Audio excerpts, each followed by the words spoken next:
It's time to chill out and get ready for a mediocre Q&A live stream. If you're old enough, grab yourself your favorite adult beverage, and if you're not, stick with apple juice. Put your feet up and relax. If you have any questions, feel free to ask them in the chat. And now let's cue up the intro music.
Yo, how are you guys doing this evening? I thought about starting this with like the Anchorman mic check things, but I'm not that good at acting. But I thought that would be funny if you guys heard me over here screaming hideous things into the microphone, like I was trying to exercise my vocal cords. But anyways, hopefully you guys are all doing well. Sorry, my head is full of so many dang movie things. It's ridiculous. It's all I ever do is think about movie stuff. Before the stream, I'm in my office listening to, like, as usual, yacht rock, right? So 70s music, ELO, that kind of stuff. And my wife walks in. She goes, I feel like I should go roller skating or something. I don't know what it is, but I listen to, like, all kinds of music. I even listen to today's music. But, like, if I want to relax, any kind of yacht rock is what I listen to. Doobie Brothers, ELO, that kind of stuff. I could just chill out and listen to that all day long. So sorry for you, Joe, HVACR North. He doesn't understand any music, movie. Anything that has to do with digital, Joe doesn't do. So I'm just picking at you, Joe. Anyways, hopefully you guys are doing well. I am doing well over here. I feel like I'm back to normal as far as health goes and stuff. Finally over this whole cold thing that I had after AHR. It's funny, though, because now my wife is down and out and hasn't worked for like 4 days. She's been just, sick. It's just like going around my house, but I'm sure it's going around all over the place. But yeah, Joe, ELO afros. Yeah, that's right. So I got a couple things on my list here that I want to talk about. As usual, guys, if you guys have any questions or anything that you want me to talk about, please put it in caps lock in the chat, and myself or one of the moderators will try and get my attention so that way I can try to address it. If we don't answer your guys' questions, just keep putting them in there, okay? I'm really good usually at just saying, hey, I'm not going to be able to answer that, all right? So a lot of times the chat goes by so fast, it's hard for me to keep up with what's going on in there. If it's something that I totally miss, or if I tell you to, send me an email to hvacrvideos@gmail.com, and I'll definitely try to get to it there too, or at least answer an email or something like that. So Ernesto, you have the coronavirus? Yeah, that sounds fun. You keep that up north up there, okay, Ernesto? So Ernesto is HVACR vlogger, and he lives up in the Bay Area, not lives, but works up in the Bay Area a lot, up in central Northern California, whatever you want to call it. So, all right.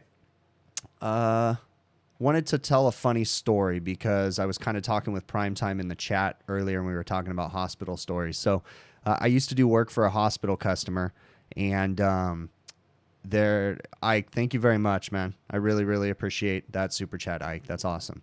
So I used to work for a hospital customer. I don't do work for them anymore, and it was a fun experience. Okay, we parted ways. Just long story, but anyways. One of the funny things that happened in the very beginning, I started working. I used to just work in their kitchen, and then slowly they started taking me onto the floors. I'm working for my own company, but I was doing work for them. So they had me up working in maternity one time, and they sent me up to go do preventative maintenance. No, actually, they had to do a repair on a freezer in the maternity ward, and it was in a lactation room. Okay, so that's the room where the ladies go to pump breast milk, all that crap. So I'm really kind of uncomfortable going up to this room because it's super quiet. I'm like a dude. The door's shut. I've been told just knock on the door, and if nobody answers, you can go in. So knock on the door, nobody answers. Knock on the door again, nobody answers. You don't want to bang because there's kids sleeping everywhere, right? It's the maternity ward. So knock on the door again, and I open it, and all of a sudden this lady pops her head out from behind a curtain, and she goes, "Oh, you need to come in here?" And I said, "Oh, no, no, no, no, ma'am." I was so embarrassed. I'm like, "No, no, no, no, I'm sorry." And she was behind a curtain, but still, she had her head stuck out. She's like, "Oh, it's okay, sweetie, you can come in." And she's talking to me kind of with like a southern accent. And I go, "Oh, no, ma'am, no, it's okay. I'm here to work on the freezer, but I'll come back later." And she goes, "Honey," she goes, "if you hadn't seen a titty before in your life," she goes, "there's something wrong with you." She goes, "Come on in here." And I was like, "No, ma'am, no, no, no, no, no, I'm good." But I thought it was the funniest thing because I was so uncomfortable because this lady's just like, "Come on in." And I'm like, "No, steer clear." But there's all kinds of funny stories that happened at the hospital when we were working there. There's that place was really cool, and it was a lot of fun. They gave you a lot of freedoms to do stuff there. And I think I've told this one before too, that I had a new guy that was working with me, and I told him, long story short, I told him to change some fan motors, and I gave him the wrong voltage motors, and it was in the morgue cooler. And I think it had like 4 fan motors, and I had him put 4 new fan motors on there, but I gave him the wrong voltage. So they called me at 2:00 in the morning saying, "Dude, there's something wrong with the cooler you just fixed. It smells burnt. Everything's nasty. It's full of bodies." And yeah, we put the wrong voltage motors in, and they all ended up burning up. And I swear that cooler, for the existence of me working at that hospital, I could still smell a burnt electrical smell in it for years later. And it's funny too, because they were so cool and they thought it was the funniest thing, but it was embarrassing to say the least. So, but yeah, anyways. Oh man. All right, let me see if I missed anything. How much do you make in the field? Joshua Timmons, it really depends on the area in which you work, okay? Southern California, you can make, as an apprentice, about $18 an hour, ish. And then all the way up to a journeyman level technician can make in excess of $45 an hour. Depending on the experience and the expertise that he has. So, and then you can get into management and make more, but every single area changes. But it's safe to say that if you're an experienced HVAC technician and you really, really have good skills and you're not a cocky ass or anything, you are going to make middle class income for whatever area you live in for sure, if not upper middle class income. If you're a salesman working for like a residential company, depending on how good of selling skills you have, you can make well and above upper middle class, just depending. But anyways, yeah, this is a great trade. You can make a lot of money. It's hard work though. So it's definitely hard work. It's not something that you just a cakewalk that you go to work and collect a check. You got to bust your ass. So definitely a good trade though. All right, let me see what I'm getting in here. When was the last time I messed with R12? Tate Thomas. I still have an R12 walk-in cooler that I can think of right now at a breakfast place running.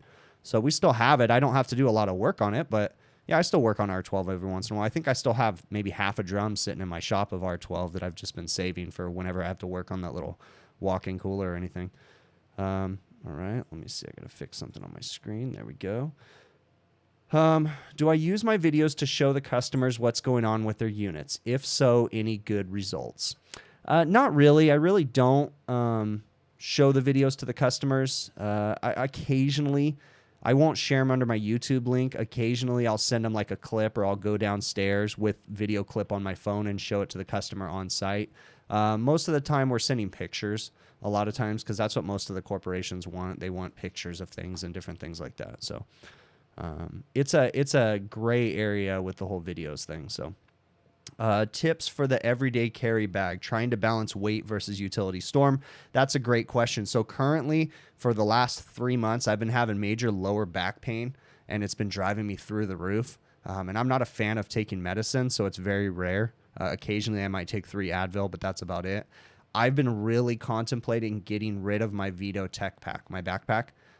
So I don't know. I'm still trying to figure it out myself, Storm, to see where I want to go. I might go with the smaller Vito backpack, and I really do like the backpack, but I'm just starting to question whether or not that has something to do with my back problems.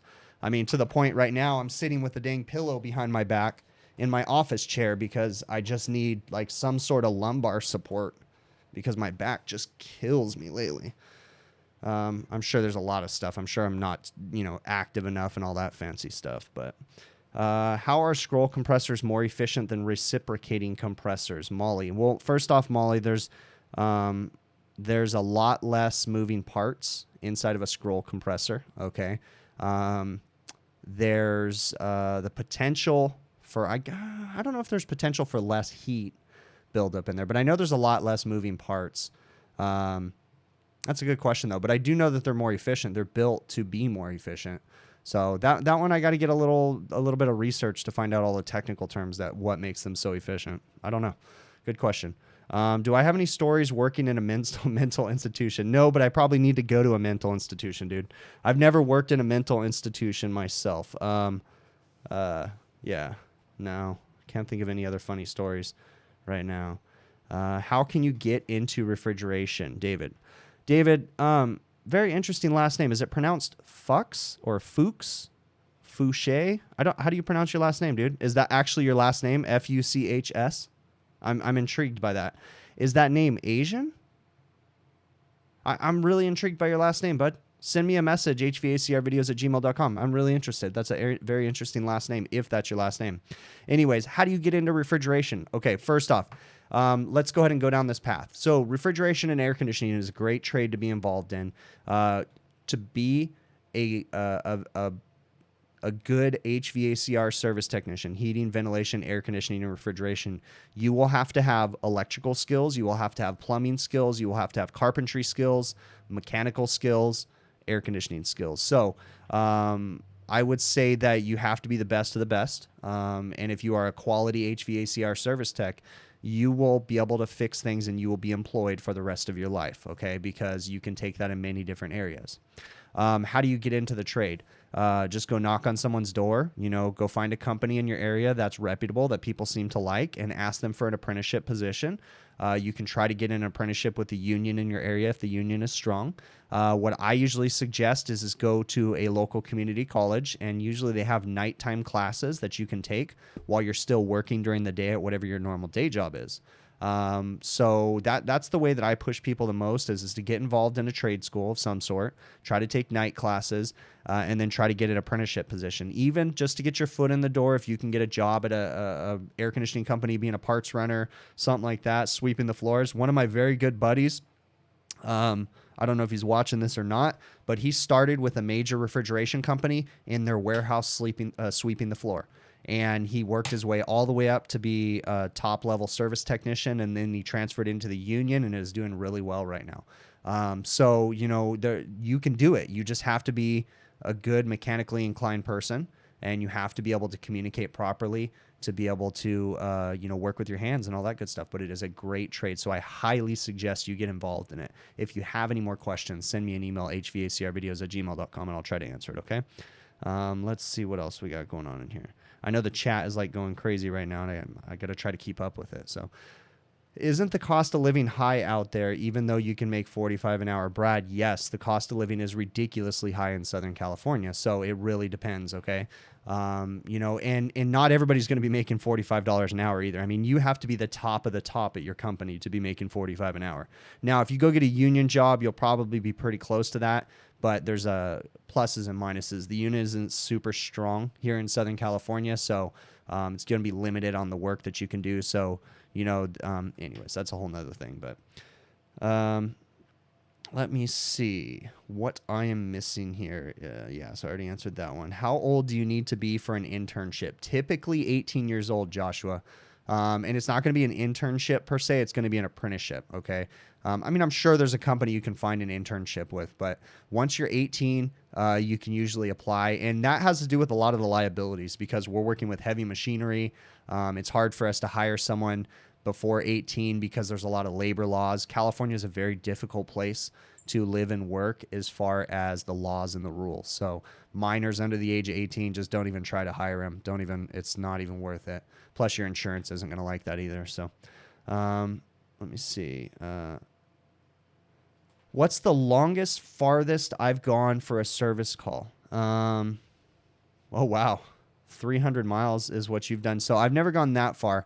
For a service call, probably, I mean, from point A to point B, probably about 115, 120 miles is probably the furthest. And that was like an extreme case where I had one location that's an hour and a half one direction from my shop, and I had another location an hour and a half in the opposite direction, and it was overtime.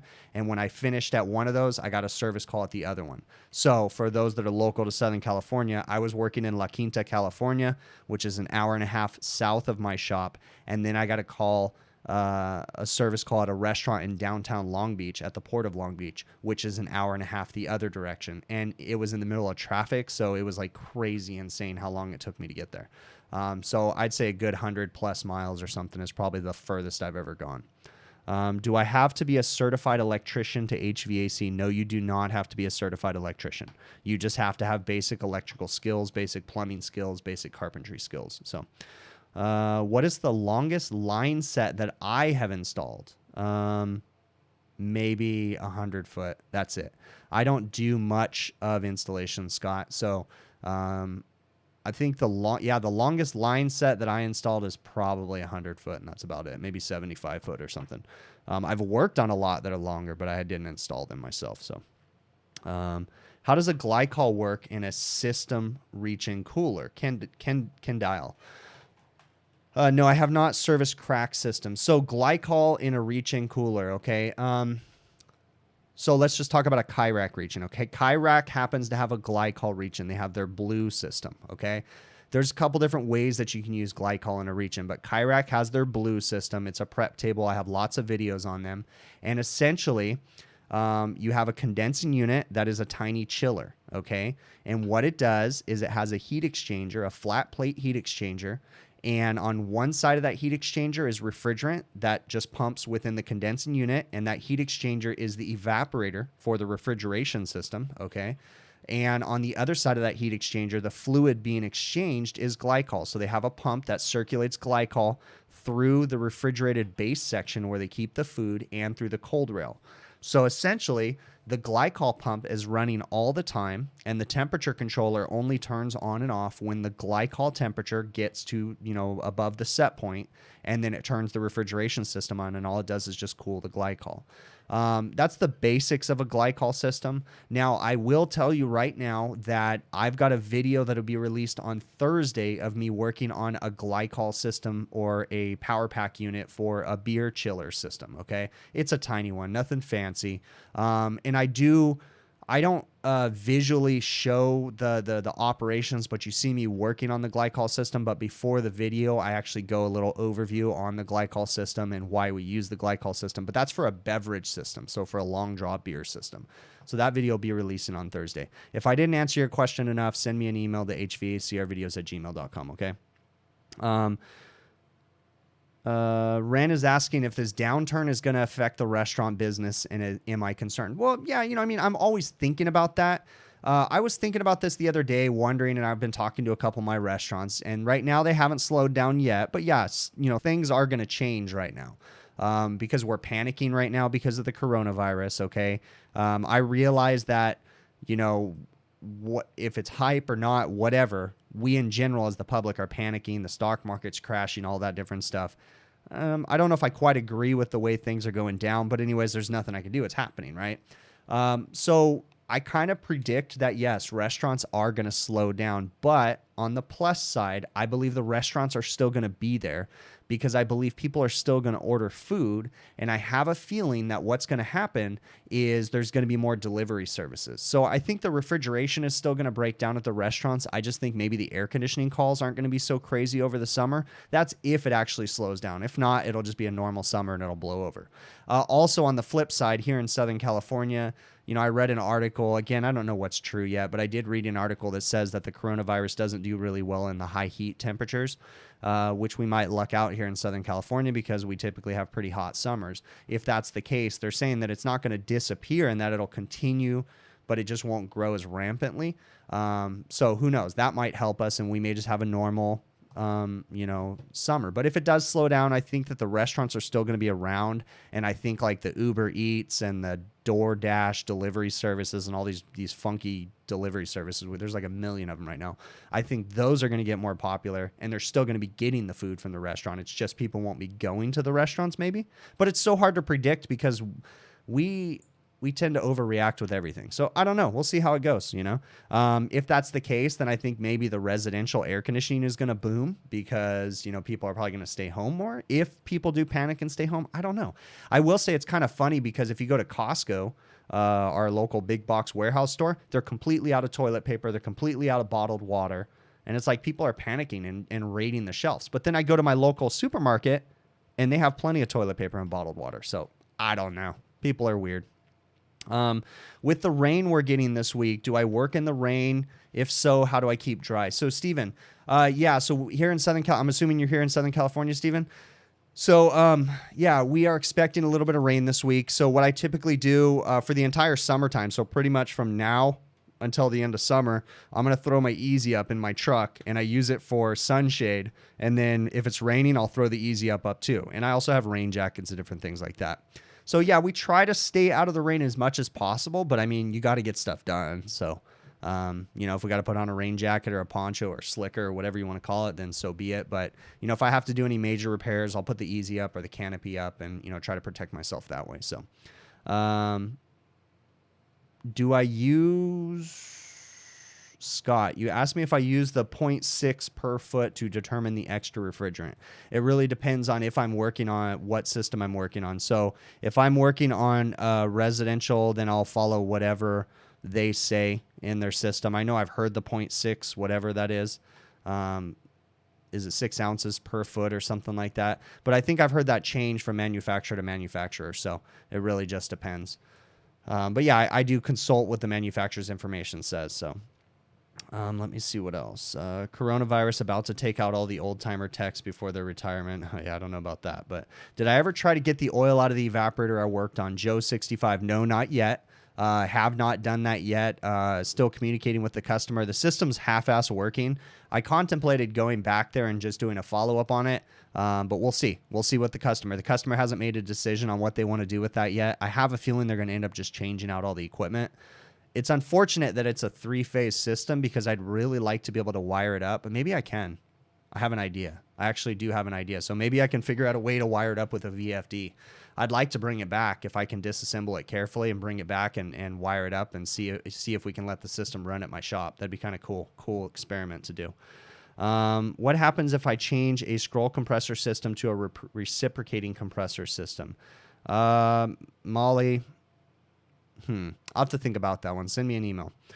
All right. I'm going to get to some of my list right here. So, 2 videos that I had this last week. I got back onto my normal schedule where I'm two videos a week. I'm going to try to keep that up. And I had a carrier package unit that had low voltage issues. When I walked up to it, we had an economizer that was not allowing the condensing or the compressors to turn on. But big picture diagnosis, we saw that the unit has condenser fan motor going bad. The unit has the gas shut off to it. Contactors were chattering a little bit. Condensers flattened. I mean, there was a whole list of things going on. We had airflow issues. The pulleys were bad. So basically sent an email to the customer, see what they want to do, and we're still waiting on their response on whether or not they're going to change that unit or repair that unit. Always like to look at the big picture. During that video, and I'll go ahead and talk about it right now. During that video, I did say that I was looking for service technicians. I'm always looking for service technicians. Or at least I am right now, I should say. I'm not always doing it, but I am looking for service technicians right now. If you guys are interested, send me an email, hvacrvideos@gmail.com. Give me some information, send me a resume, all that good stuff, and we can talk a little bit more about it, okay? I'm looking for people that are local to Southern California. Unfortunately, it's really not going to work with me moving people from out of state. I'm going to tell you guys right now, if you're coming from a red state and you're trying to transfer into California, you're not going to like it. If you're coming from a slow, small town and you're trying to move to Southern California, you're not going to like it. It's hard for people. So that's why I really don't dive into the whole people wanting to move here from other places, because that's a difficult task, okay? Because everything is so different here and it's so expensive too. So it's kind of a culture shock for people. Could I use a heat gun to get the oil moving? I guess it's possible. My solution for getting the oil moving, if the customer wanted to fix it, would be to go ahead and pump the system down, put on a proper P trap, but it would have to be outside the box on the riser. Then I would run the defrost heaters with the evaporator fan motors for a good hour and get the coil nice and hot. Then I would turn the system on and let the system run. And try to get some of the oil out. If that doesn't take it out, then what I would possibly do is cut the refrigeration lines and blow the coil out with nitrogen, clean the distributor out. There's always a possibility, too, that there's something stuck in my distributor nozzle or something like that, but I don't think so because of the way it's frosting up. But anyways, yeah. So, a heat gun, I guess, could probably heat up some of the oil, but I don't know. There's a bunch of different ways. Getting oil out of a coil that old can be very, very difficult. So, let me see. Hey there, Justin. How you doing, bud? All right. Let me see what I got. See what I'm missing in here. Is that Simpson 260 on the shelf behind me? Yes, it is. I don't know if it's the 260. Hold on. Yep. Yeah, that is a Simpson 260. That was actually my dad's meter. Like his first meter. He didn't use that towards the end of his career, but his first meter. And it was sitting at the shop and I just put it up behind me. So.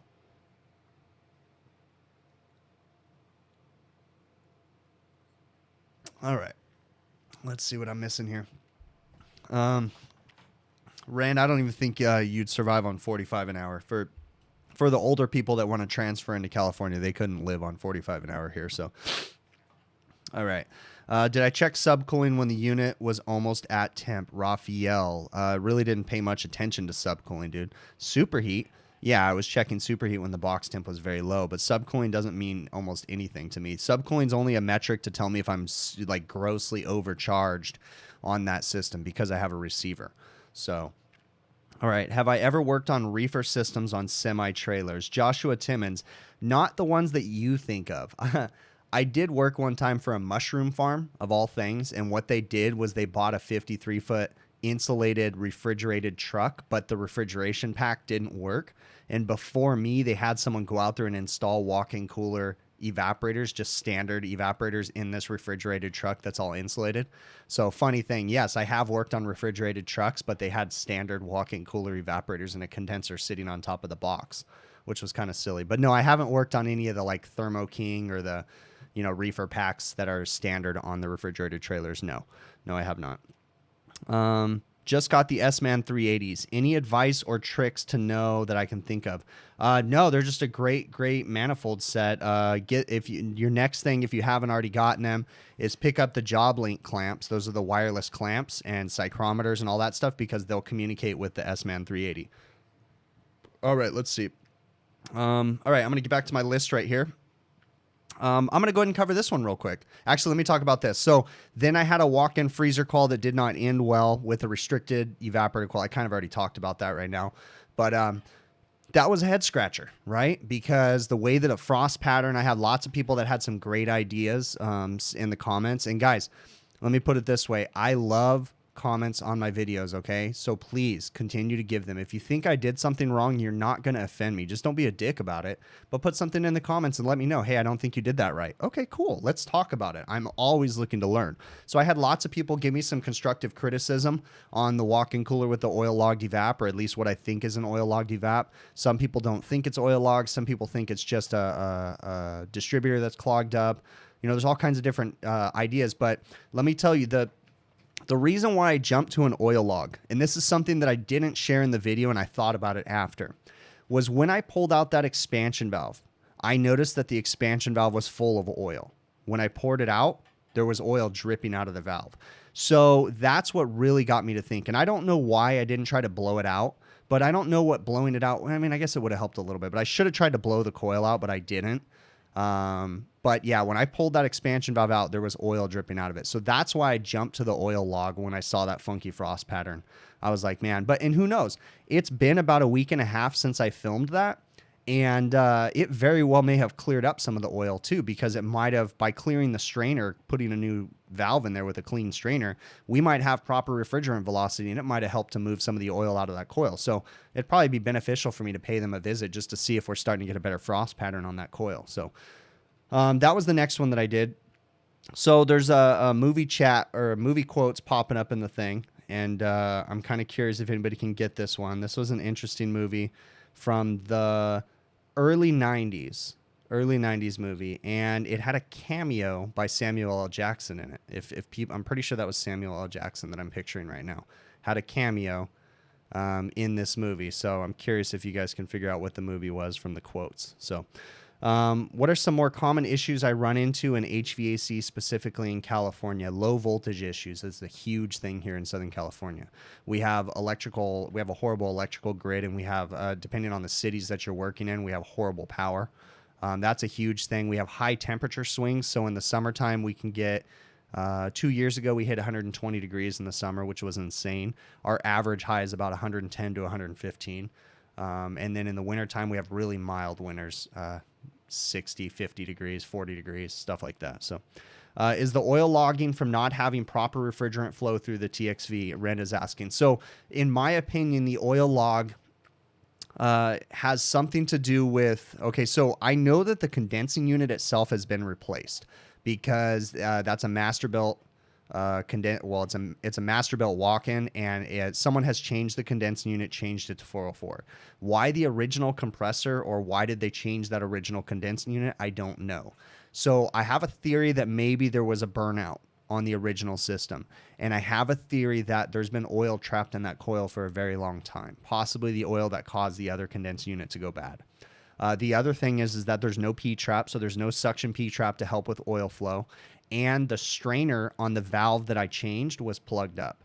So I have a feeling all of those contributed to that oil logging, or the oil logging in the coil and not making it back up to the compressor is my thought. But I don't know if that's oil from the new compressor or oil from the old compressor. That's the question. So is refrigerant bad for your health or deadly? Joshua Timmons. Yes, it is. Most refrigerants are cancer-causing refrigerants. They're not good to breathe. They're not safe to breathe. But for the most part, we're not breathing refrigerants because we have special machines that recover the refrigerant, that put it into tanks, and then we take it places to get disposed of properly. What they do or what disposed of properly means, I have no idea. But we typically aren't breathing refrigerant. For the most part. Occasionally you might get a whiff of something when you're fixing something, but no, refrigerants are not good for your health. They're not good to inhale. They're bad for you. So, all right. It is coming to America, Scott. Yes, it is, bud. Okay. Yep. So Scott, I don't know if he was the first person to get that, but yeah, it was coming to America. And so someone answer me this. In Coming to America, was that not Samuel L. Jackson that tried to rob the McDowells? When I think it was Samuel L. Jackson. I think it was. For some reason, I'm picturing the guy that comes in and tries to rob the place, and I think it was Samuel L. Jackson when he was really young. All right, so what was that, a new customer? No, it wasn't really a new customer per se. I've worked there for a while. Actually, I've worked there for a very long time, but I just don't know why we changed the original condensing unit. So You think the oil comes back to the compressor, you'll lose another compressor. If it comes back, it depends on where the oil's from. So, Ren, if the oil is from the old compressor and it comes back and floods the new compressor out, then yeah, I think it could potentially cause some damage to the new compressor with too much oil going to it. But if it's oil from the existing compressor, then coming back might help, just depending on how fast it comes back. So, does the oil in the logged evaporator settle to the bottom of the coil? Well, yes and no. I mean, theoretically, you would think that oil settles to the bottom, but also you got to remember too, a lot of the research that I've done on oil log coils, it isn't necessarily just oil sitting in the bottom of the coil. It actually coats the lining of the pipe and doesn't allow heat transfer in the pipe. But yes, I mean, you would think that oil would sit at the bottom, but you also got to understand that coil has multiple circuits. So it probably has, off the top of my head, 5 or 6 different circuits. So that means that the bottom of that coil is not necessarily the bottom, because there's different circuits. There's different feeder lines going to different spots on that coil. Go rewatch the video and you'll see the distributor tube. Each one of those distributor tubes is a circuit. So essentially each one of those is a different evaporator, if you think about it that way. So a circuit might consist of the refrigerant line coming in one side of the coil, going back, and then going back, or it might just be one in, one out, and that's one circuit. And then that happens 7 more times. So each one of those is its own circuit.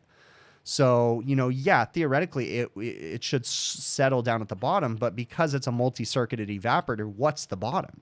It's not like a condenser coil where like a single circuit condenser where the refrigerant goes in the top and then comes out the bottom, right? This is a multi-circuited evaporator. So, all right, let me see what else I got going on in here. Have I ever worked on industrial cooling towers? No, I have not. Does every system need a crankcase heater to help with oil? Not every system needs a crankcase heater, but it is a good practice to have a crankcase heater on there. There's all kinds of different methods of oil mitigation, dealing with oil issues. Pump down solenoids are a big help. Crankcase heaters are a big help. Proper piping practices, putting P-traps in and risers and things like that are good practices. Sizing your refrigerant lines properly is a huge thing about oil return. You can add in oil separators that stop the oil from ever leaving the condensing unit. There's all kinds of different things. Low airflow can cause oil issues. Correcting a lot of those things can help to get the oil back, but you want to be careful because you don't want the oil to flood all back at the same time. Okay, let me see what else we got. Yes, it does. It insulates and hinders the transfer of heat as well. That's right. Correct, but they reconnect in the common return, right? Yes, they do reconnect in a common return. That is correct, yes. All right, let me see. All right, I'm going to go ahead and get to my list right here. Okay, I'm going to cover this one real quick. This is a really easy one for me because I've said this a million times. I had a question this week about a gentleman up in the Portland, Oregon area asking me whether or not he should go union or non-union, okay? And what I'm going to tell you is I'm not going to make that decision for you, okay? You need to do what's best for you and your own. What's best for you and your family, okay? You need to make those decisions. In Southern California, the union is not very strong. In my opinion, in Southern California, the union is not for me, okay? But it could be like I told you, my buddy works for the union and he loves it, so it's good for him. So it really depends. I have no preference either way. I don't think union's bad or regular's bad or whatever. It's just whatever's good for you, okay? So if you live in a union strong area and the union offers better benefits and they offer better pay and they give you work and it's a good work environment, then you need to make the decision what's best, okay? But if you live in an area where the union's not as strong and you're going to be a little unstable or something, who knows? Okay, I can't make that decision for you. And I don't have any opinion. I'm not going to come on here and say that one's bad or one's better or whatever. It really depends. Now, I've heard good things about union. I've heard bad things about union. I've heard good things about private. I've heard bad things about private. It really depends. You need to make that decision on what's best for you and your own, essentially, okay? All right. Okay. Question someone asked me to talk about the different types of motors, okay? And I'm paraphrasing their thing, but they said, hey, they'd like me to talk about motors on my live stream. They said ECM motors, PSC motors, and I added a few other ones. So then we've got VFD driven motors, and we have 3-phase motors, okay? First off, let's just understand something right now. Let's make it plain and simple. The motors are typically there to move something, okay? Let's just talk about in the most basic, let's talk about a residential air conditioner, okay? Or a commercial air conditioner, it doesn't matter. We've got an evaporator fan motor. That motor is there to transfer the air and to help bring the heat load to the evaporator on a package unit or a split system, okay? Airflow is airflow. To me, it doesn't matter if you're using a PSC motor, a ECM motor, a VFD-driven motor. It doesn't matter, okay? Airflow is airflow. Now, there's things to consider, okay? A lot of people think that an ECM motor was supposed to save the day when it came to poor airflow, and that is not the case, okay? When you have badly designed duct systems, an ECM motor is not going to do any better than a PSC motor, okay? You're still going to have poor airflow, all right? We tend to react to things and we tend to try to throw solutions at things when the underlying problem is airflow. If you have bad airflow, if you have a badly designed duct system, throwing a bigger motor, throwing a different motor is not going to fix that badly designed duct system. The only thing that's going to fix your system is fixing the badly designed duct system, okay? So which one is better? I don't know. I mean, which one has more problems? I don't know. ECM motors get a bad rap right now because the power module things burn out on them or whatever, right? But most of the time, it's because there's poor airflow, badly designed ductwork. It's not necessarily the motor's fault. If you read the installation instructions and you tested the static pressure before you put the system in and it actually delivered what it was said to deliver, I bet you anything you probably wouldn't have as many problems, okay? So airflow is airflow. I really don't have an opinion on what kind of motor I like, okay? You know, of course, I'm going to say that I prefer non-electronically computer-controlled crap, right? I like old school because I'm stubborn and I'm lazy, and old school was easy and we didn't have to think very much about it, okay? That's one way to look at it. But there's no avoiding the new technology in this trade. There's no getting around the fact that everything is computer controlled. We have electronically controlled expansion valves, temperature controllers, fan motors, all kinds of crap. We have inverter-driven compressors. We have inverter-driven motors. So, you know, we can be stubborn about it and we can hate that stuff, or we can just suck it up and learn it because it's not going to change. Us being stubborn about it is not going to make it stop. Okay, we just got to deal with it. That's the stuff that's out there. We got to learn to like it. Okay. All right, let me get to my next thing. So I had a gentleman that asked me a question. He was from a foreign country. I believe he was from South Korea, and he had emailed me from South Korea, I'm assuming. And I'm going to paraphrase this question. So he had asked me something about, you know, a split system air conditioner. The original split system air conditioner he was used to working on was an R22 fixed orifice system, and the new system was a 410A TXV system. And he was kind of confused because he said this new system, this is what he put in his thing, this new system, the liquid line was insulated, and that was confusing him because now the liquid line was cold, and he didn't think that the system was going to work right because of that. So there's a lot going on there. I don't know exactly, and I did tell him to watch this stream. So what I'm telling you, sir, is I have a feeling you're dealing with a mini split, okay? If you're dealing with a mini split, you need to understand that the expansion valve is in the condensing unit a lot of times, and what you have going downstairs is actually your process, your vapor line, your expansion line, okay? So that is going to be cold. That's kind of what it sounds like what he was talking to me. So I don't know why I even brought that up, because I guess this doesn't help everybody generally, but understanding what you're working on, looking at, you know, the entire system and reading the installation manual really does help. So that way you understand, because, and this, I guess the point I'm trying to make, and this is something that happens a lot, and I'm actually going to talk about this next too, is people reach out to me for help. They reach out to me for tech support. Sometimes I can help them. Sometimes I'm not qualified to answer their questions. Okay. And I'll be honest with them, but I need context when people send me questions. When they ask me, hey, you know, this isn't working and this is what I'm doing, I need context, because I'll try to help you guys out as much as possible, but sometimes I need to be able to see what you're working on, okay? Let me look at the chat real quick, and then I want to cover something else here. So let me see. You found a lot of ECM motors don't like power outages. The modules go out after power is restored. Yeah, I'll agree with that because I've had VFDs, variable frequency drives, go bad a lot after power outages too. And I call that poor power conditioning. That's a whole nother thing. Let me see what I'm missing in here. I'm looking for caps lock stuff, so I'm not seeing anything that I'm missing. So I'm going to go ahead and let me see. Okay, cool. I'm going to go ahead and go to my next thing. So I'm looking for, and this kind of segues from what I was just talking about, the tech support stuff. So I'm looking for something to help me with technical support. I do provide tech support to a lot of different people. Again, like the dude in South Korea, like people all over the place, right?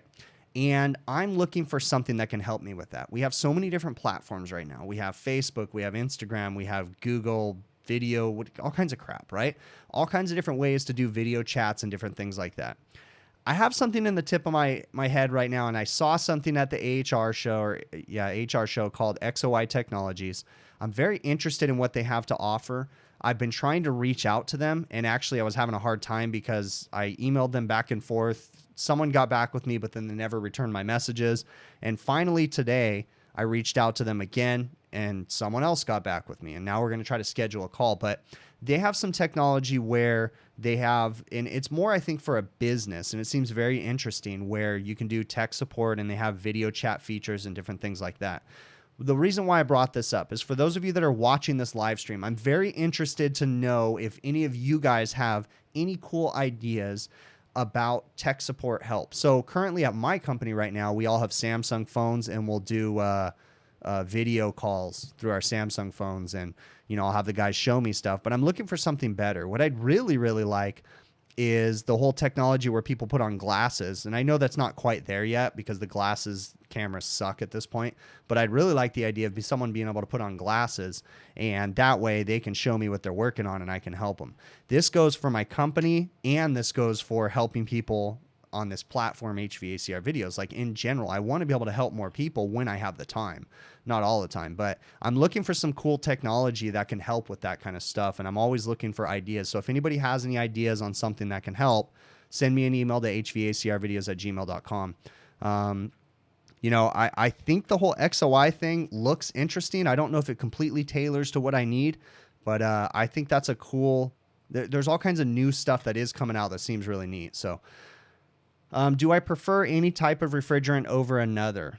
Ethan Clay. I don't know. I mean, I don't like change. So like, for instance, I haven't adopted any alternatives to R22. I'm still using R22 to this day.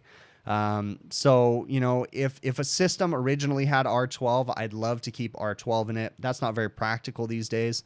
So I don't know if I particularly think any refrigerant's better than the other. No, not necessarily. Let me see.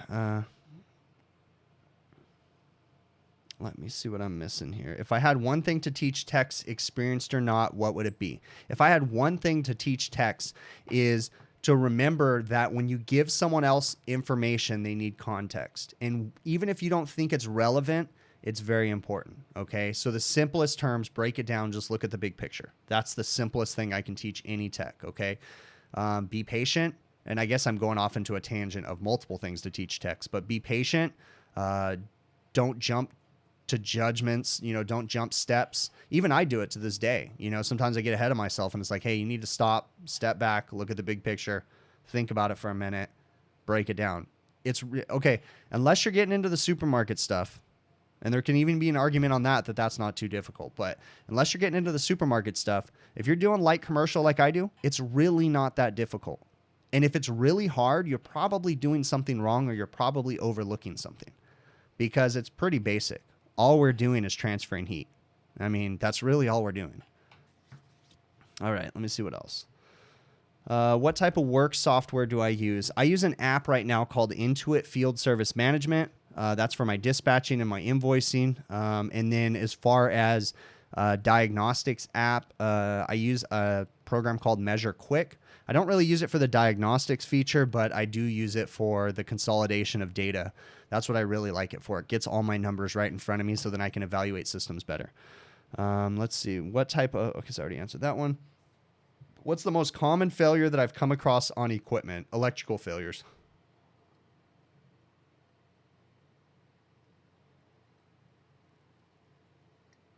All right. Hold on. I need a refill. Maybe I should play this for you. Wait, I guess that's not playing right now. There you go.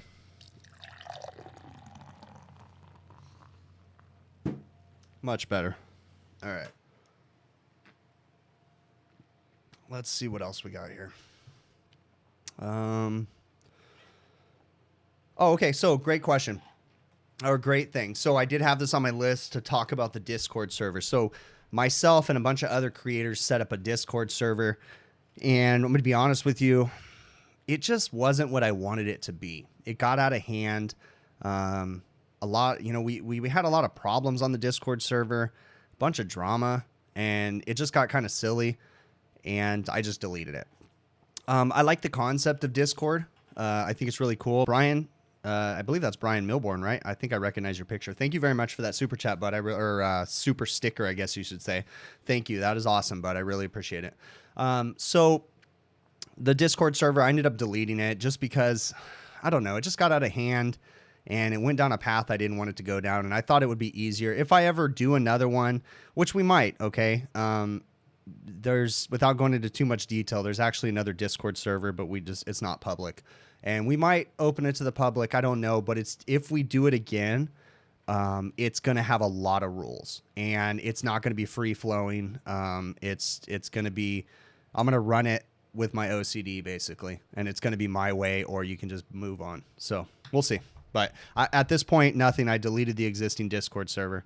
So let me see what else we got going on here. What am I missing here? What kind of gas do I use for brazing? I use oxygen and acetylene. So oxygen and acetylene for my system, and yeah, that's it. I don't use the B tanks or anything like that. So. Yeah, moderators and a set of rules, like Ike said. That's a good point. That is a good point, and it definitely just went down a path I didn't like. And I didn't think that, you know, with the whole server, I didn't think that we were going to need rules. I just wanted it to be real relaxed, but it's just people took it way too far, and it just got stupid. So it just turned into a game of people that didn't need to be on there and just stupid stuff, but went away from the whole point of what it was supposed to be. So. All right, let me see what else. All right, I'm going to go to get my list here. Remember, if you guys have questions, put them in caps lock, and I'll try to get to them. And thank you very much for the super chats that came through. I think I already said thanks to you, Brian, but thanks again. Awesome, bud. What's my take on pulling vacuums with a manifold? Lorenzo Laris. Okay, so pulling vacuums with a manifold, does it work? Yes. Is it the best way to pull a vacuum? That's arguable, I should say. It's not necessarily the best way, but can you pull a vacuum through a manifold and still get to the same levels as you could if you didn't use a manifold? Yes, you can. It'll just take longer. You have more potential for leaks. The thing about using a manifold for a vacuum, first off, if you're using 1/4-inch hoses, it's going to take forever, okay? Depending on where you put your micron gauge is really going to make a difference. So I have a field piece S-Man 480, right? It has a micron gauge built into it. That micron gauge is not accurate because where it's at in the manifold set. The micron gauge is up in the manifold set, and it's not reading the true vacuum of the system. Does that mean that manifold is a horrible manifold? No. Okay. You just have to know how to use it. I will still use my field piece manifold with the micron gauge in it. I don't use it for most of my evacuations, but I'll still use it just as long as you understand the right way to use it. Then it's fine. I have another separate micron gauge that I'll put on the system that'll give me a true reading, okay? And I isolate it from the pump and then see what the pressures do in the system or what the decay does or the micron reading, okay? So I don't think a micron or using a manifold for vacuum is wrong, but it's just going to take you more time is all, okay? All right. All right, can I say Portillo's again? Portillo's. Yeah, that's how you say it, Portillo's. All right. What manometer do I recommend? What manometer do I recommend? I like the Fieldpiece SDMN6, I believe is what it is. It's a dual port manometer with a pressure pump in it. They're not released yet, but the Fieldpiece Job Link probes are going to have a manometer coming out soon too. I've shown them in my videos many times. It's a wireless manometer. It's a single port manometer, and it actually comes in a set of two.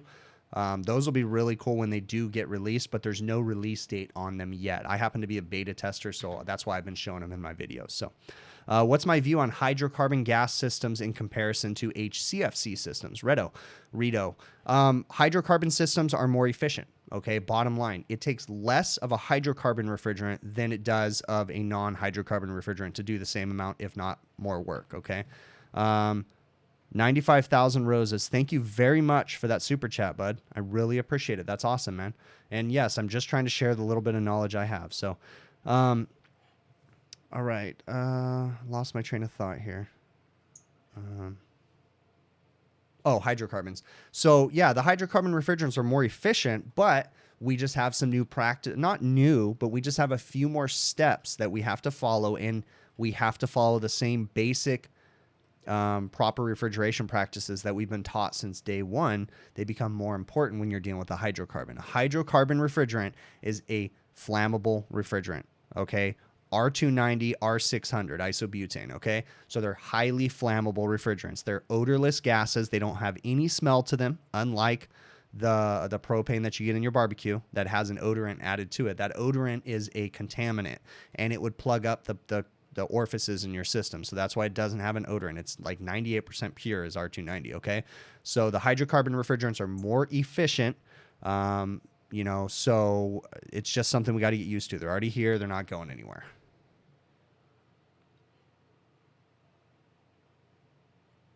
All right. Zoom lock. Great question. I was going through the chat from the last live stream, and I kind of go over the chat because I have like a program that downloads the chat. And one of the questions that was asked a few times, a couple people agreed, is they were asking, why have I not used Zoom lock, even though Sporlan is my sponsor on my videos, right? The only reason I haven't used Zoom lock is because I just haven't had an opportunity to use it yet. Sporlan has reached out to me many times. They want me to use it, and I told them I will when the time is right. I have a lot of walk-in installs right now, and I imagine that on one of these, I want to go ahead and try the Zoom lock and see how it works. I think it's the perfect place. Now, in most of my stuff that I do, ice machines, prep tables, that kind of stuff, the Zoom lock doesn't make sense because it doesn't fit into those tight locations. It wouldn't work. But on a walk-in cooler installation, it would definitely work, and that's something that I will be doing. Okay, and you guys will see that shortly, and I'll give you my true opinion on it.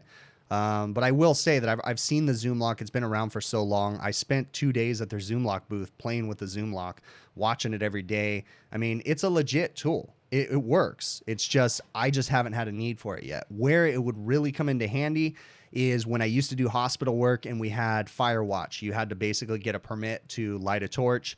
When I used to work in a county building locally, you know, they'd have you come in on a Saturday to do brazing and things like that. And that's where the Zoom lock would really excel because you wouldn't have to pull fire permits. You can just Zoom lock your fittings on there and fix it and be done with it. So nothing wrong with the Zoom lock. I have nothing bad to say about it. I just haven't had the opportunity to use it yet. That's all. So, all right.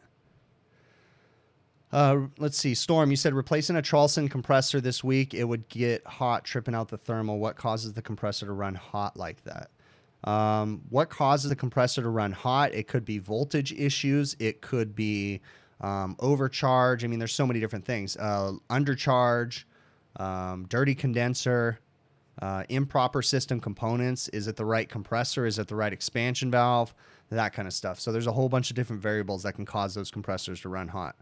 All right. Hot kitchens, different things like that. You know, a Charleston refrigerator is not meant to run in a kitchen above 80 degrees air coming into that condenser. Anything over 80 is going to cause issues. So, what sniffer, what refrigerant leak detector do I prefer for the R290? So I have been using the Infocon GasMate is the refrigerant leak detector I have used for R290. It's done well for me, but I will say that if you have an R290 system, the easiest way to do a leak check on it, and no, I'm not going to say use a lighter because that's not proper. What I do is if the system is completely out of gas, okay, what you do is just remove the refrigerant, put in a trace of R404A, and then pump it up with nitrogen and use your normal leak detector. Okay, that's a great method to look for a leak. And then if it still has R290 in it and it's low, then yes, you can use the hydrocarbon refrigerant leak detector. That would be fine. But if you can't, yeah, just put a trace gas of like 404 and then pump it up with nitrogen and you'll be fine. You'll find the leak right away. Let's see what else. What is my beer of choice tonight? Rogue Hazelnut Brown. This has been my beer of choice for a while. It's made by Rogue Brewing. It's a hazelnut brown. I like the ales, the brown ales. Those are my favorite. And this one has like a coffee taste to it. It's killer. Super good. And actually, it's been sitting here. You know, it's like halfway. It's just above room temp. It's probably about 50 degrees. And it tastes so much better when it warms up.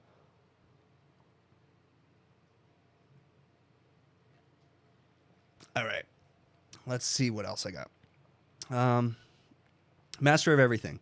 What do I think about a company doing their own work? You worked at a small grocery store and you changed a fan motor and blades, electric heaters, and timers all the time. Well, I know because I have my restaurants trying to do that too. So a couple years back, we had a company called Partstown. Partstown is a parts distributor. And when they came in, or they've been around for a very long time, but they really saturated themselves in the market. And the way that they did it was by bypassing the service companies and going directly to the consumer. Okay, they went to the restaurant chains and they set up national accounts and they instructed the restaurants how to order their own parts and that kind of stuff. So the restaurants started trying to order their own fan motors, gaskets, and all that different stuff. Now, I still use Partstown to this day to order parts from, but they basically bypassed the contractor because they wanted to sell more products, and it was smart on their part if you think about it. And then they get some restaurants. Now, me personally, I won't install the customer's parts, okay? When you're dealing with national chains, I will install their equipment because I have no choice in the matter. That's just how it rolls. But as far as parts, motors, hinges, gaskets, I'm not doing that for the customer. They can do it themselves. What do I think about customers doing it themselves? I'm going to be honest with you. In the beginning, when Partstown was doing that, it was pissing me off because my customers were buying their own crap. But I'm going to tell you what actually happened is that every one of my restaurants, they have a storeroom full of the wrong gaskets. So majority of the time, they end up calling me after they've ordered them 3 times and they got the wrong size. And then I go out and order the right ones. So what do I think about them ordering their own stuff? I mean, you know, just one of those things. You're never going to control it. And I just let them do their thing, but I'm just not going to install their parts for them. So I've heard of supermarkets and things like that, you know, changing their own fan motors and fan blades. Walmart's doing that. I've heard of it, but I don't know. Just it sucks, but it is what it is.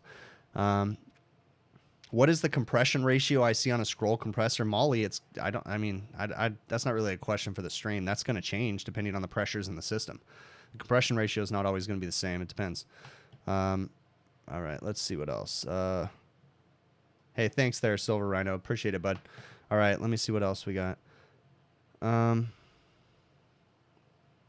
right, I'm going to go to my list of things to talk about. If you guys got questions, caps lock them in there, and I'll get it to them, okay? Oh, guys. Okay, so Sporlin, I always push Sporlin's website, right? Sporlin.com, right?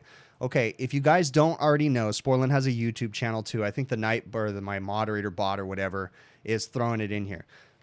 But what I want you to do is go to Sporlin's YouTube page. They started their supermarket seminars again, okay? But they started doing webinars. So if you guys get their emails or whatever, they send out these emails, they do these webinars that are live, but they put them on their YouTube channel after. So the last webinar, and I've been listening to them for a while and they're really cool, but I gotta say what I really, really enjoyed about this last webinar, just like every other one of their webinars, is they usually have 2 people on there.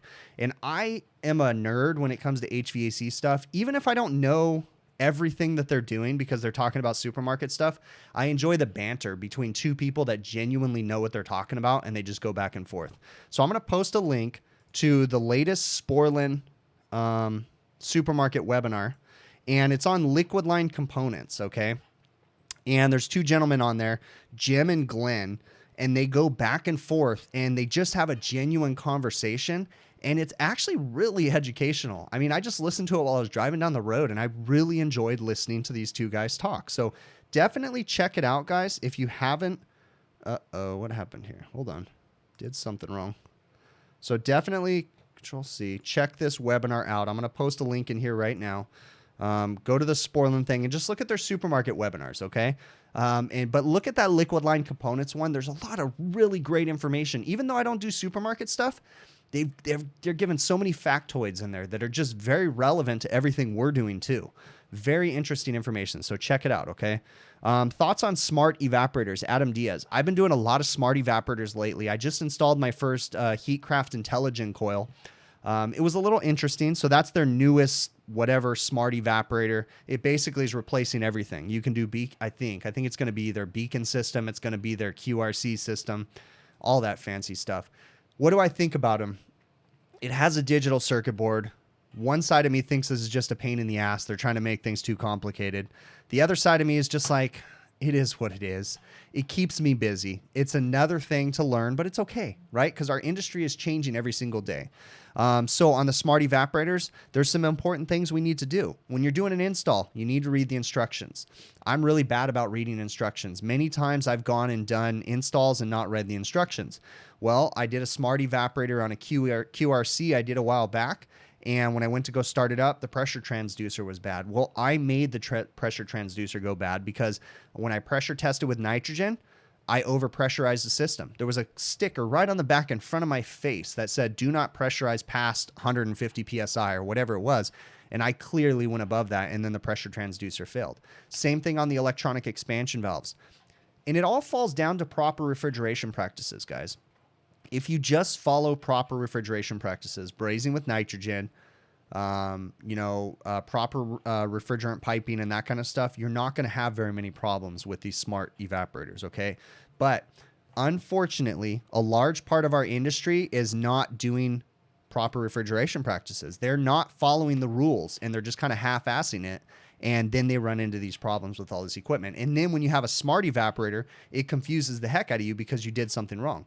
So when I did the intelligent evaporator install, I didn't read the instructions. I put it in and I did okay, but there was a few things I was confused about.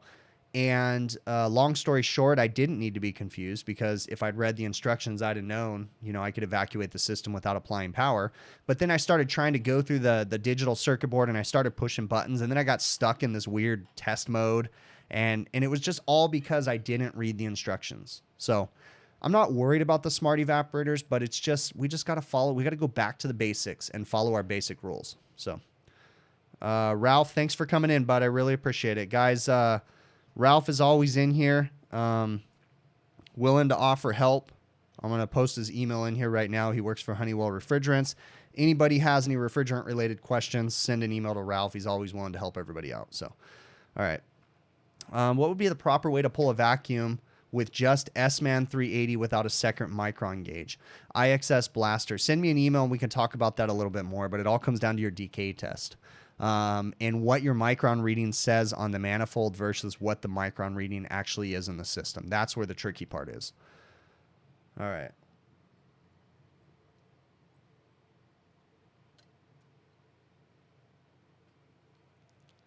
All right, let's see what else.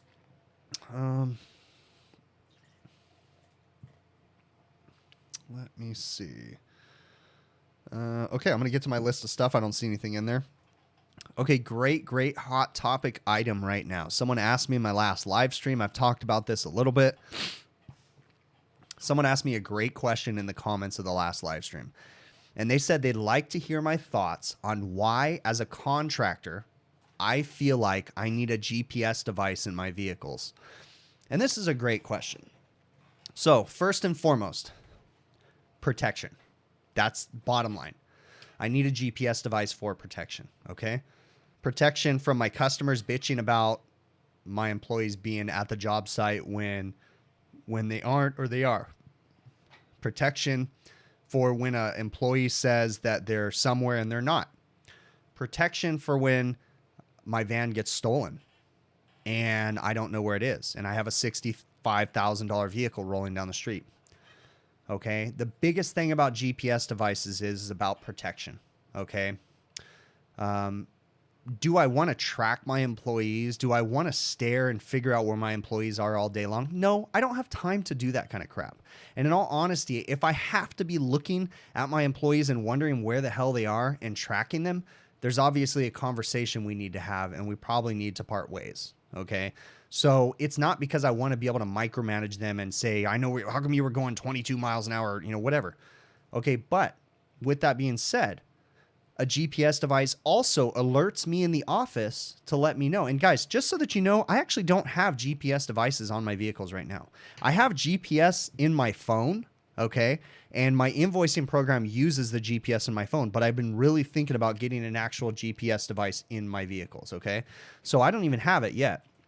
But I have had employees that I've had to say, hey, we happened to look at the GPS and we noticed that you were doing 115 or 110 miles an hour down the freeway. That's a problem. And I wouldn't have known that they were going that fast had I not looked up on the GPS. That was a weird instance a long time ago with a past employee.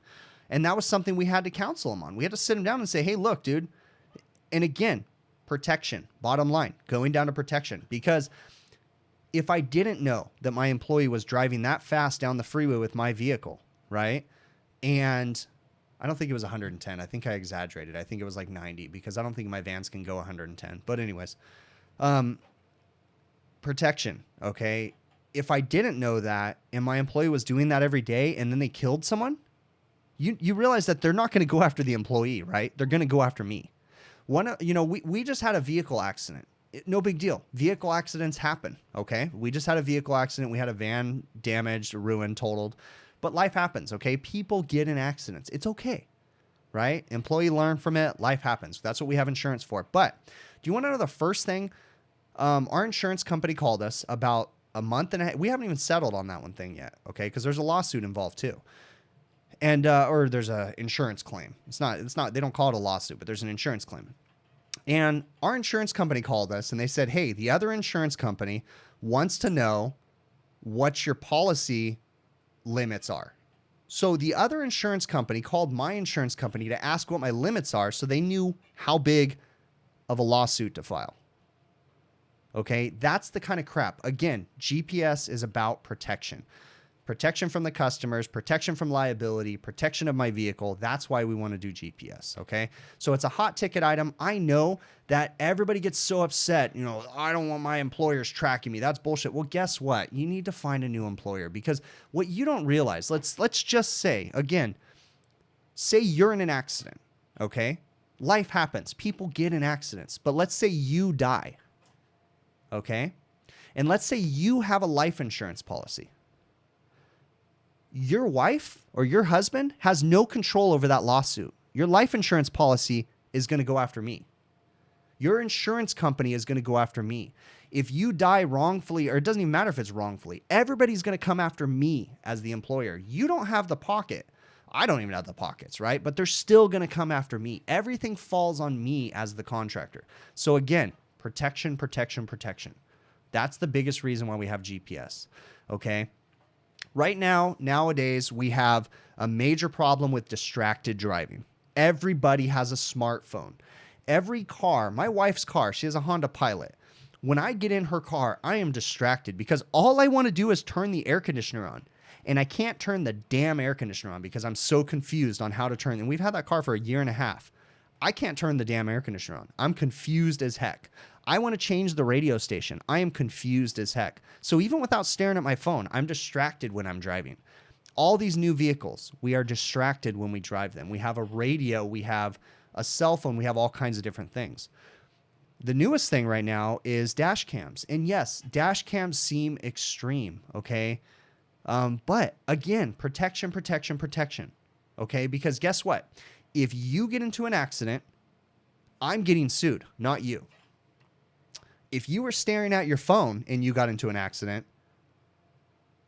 at least I know you were staring at your phone. I'm still going to get sued, but we got to figure something out. So if I can control that before, if I can see that you're driving too fast and you slam on your brakes, and forgive me, guys, I'm not looking at the chat right now. I'm sure there's lots of great information, but if I can see ahead of time that you slam on your brakes and you have accelerated braking incidents all the time, and whenever you have an accelerated braking incident, your dash cam that looks back at you turns on and records the 7 seconds before and the 7 seconds after, I can see that you were staring at your phone. I can counsel you, hopefully, before you kill someone.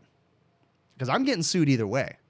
That's the problem, is that it's great. You want to say that, hey, we have a family business and hey, my company trusts me. Trust is great. It's all fine and dandy, trust. But it doesn't matter because you're still not going to be the one that's sued. It's going to be me. So as a contractor, you have to understand that side. And I know it's so hard for people to understand things, you know. Everybody thinks it's Big Brother trying to spy on them and all that crap. It's about protection. That's all it's about, okay? Everybody sues these days. If someone sees a service vehicle, they think payday. They're going to sue, okay? So I'm going to stare at the chat for the minute. I want to know... Ren, that is the same thing, bro. Yeah, same thing with my wife's damn Pilot. I can't understand how to turn anything on in that car, and I'm so freaking distracted. It pisses me off. I want to see what you guys have to say in the chat, so I want to discuss this. Are you guys for the GPS? Do you think they suck? Be honest. Okay, I'm not going to be mad at you. I'm just curious, because the majority of the people that I know right now think GPS is the worst thing in the world, and the majority of the people that I know right now or know of or read about say that dash cams are the worst thing in the world. But it's about protection for me. So I want to know your guys' thoughts, and I want to see your stuff in the chat. So I want to have a dash cam just to record the silly stuff I see. Because, guys, I see the funniest crap sometimes when I'm driving. And it's like, man, I wish I could have a dash cam just for footage on my damn YouTube videos. All right, let's see. Let's see. John, you said your company had dash cams for accidents to save their ass. And, yep, same shit. G-force from the brakes makes it record. Yeah. Okay. How would I feel about an employee making videos for a YouTube channel at my customers? Ren, actually, I wouldn't be okay with it. Ironically, I wouldn't be okay with it. That would be a difficult thing. We'd have to have a serious discussion about one of my employees making YouTube videos. That's ironic, but yeah, that we'd have to have a serious discussion about that one. You got the same problem. Okay. With the Pilot. Yeah, I see that.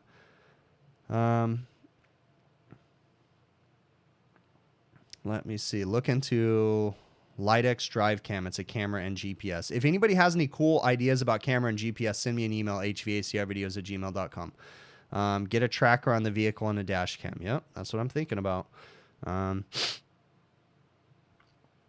Does my company use Ford Transits? No.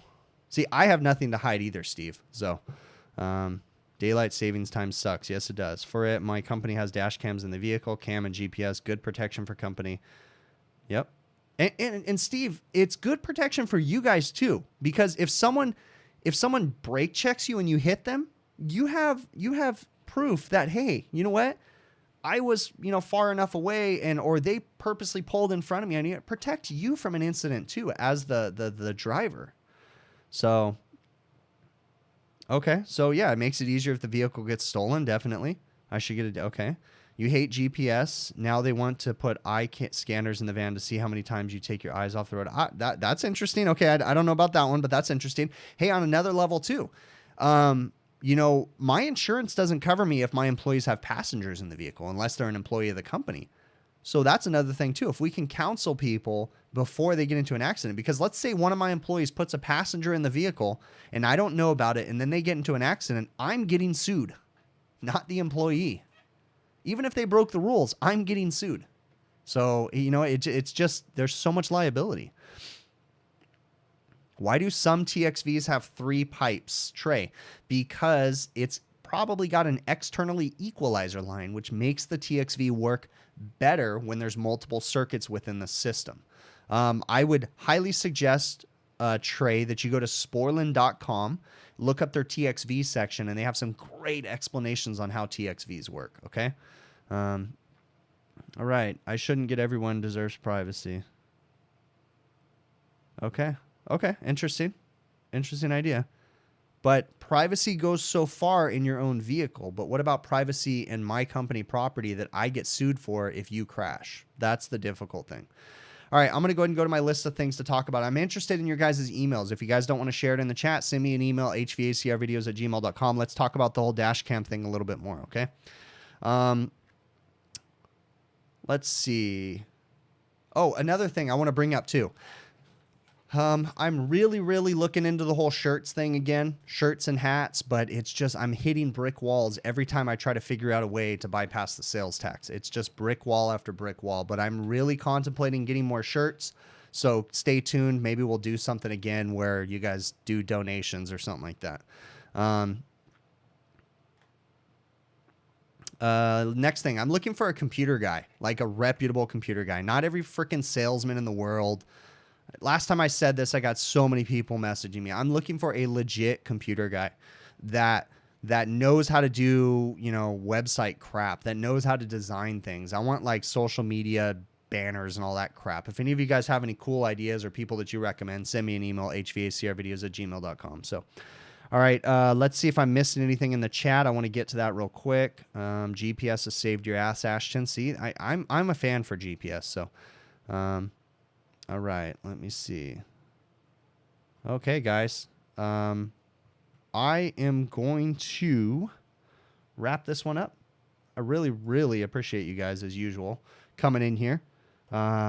Thank you very much. If I missed any of your questions, definitely send me an email to hvacrvideos@gmail.com. Thank you very much for the super chats, for those of you in the super stickers and whatever, those of you that have done that. That's awesome. I'm going to cue up the outro music, and we will catch you guys on the next one, okay? Storm Huffman, real quick, I'll answer this one. You said, how do I decide on what to show in my videos, mainly trying to figure out when I'm giving too much information to owners? That's an interesting one. You know, each time I change it up, so I'm sure if enough owners watch my videos consecutively, they can see things that I leave out of certain videos that I might put in another video. But for the most part, I try to think about HVAC techs, and I try to leave out, like, you know, this is how you read a schematic. This, you know, I try to leave out just the complete basics. But send me an email. We can talk a little bit more about it, okay? Let me see. I'm going to go ahead and cue this up, and we will catch you guys on the next one, okay?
Hello?